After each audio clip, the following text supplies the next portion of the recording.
కృష్ణా జిల్లా గన్నవరం నియోజకవర్గంలో జాతీయ రహదారిపై రోడ్డు ప్రమాదం జరిగింది. గన్నవరం వేం బ్రిడ్జి సమీపంలో హైదరాబాద్ వెళ్లేందుకు యూటర్న్ తీసుకుంటున్న లారీని ఎస్వీకే ట్రావెల్స్ బస్సు ఢీకొట్టింది.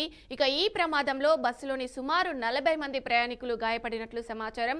సడన్ బ్రేక్ కారణంగా లారీని ఢీకొట్టిన బస్సును వెనక నుండి మరో కారు ఢీకొట్టడంతో కారులోని వ్యక్తులకు కూడా గాయాలయ్యాయి. ఇక క్షతగాత్రులందరినీ చికిత్స నిమిత్తం ఆసుపత్రికి తరలించారు.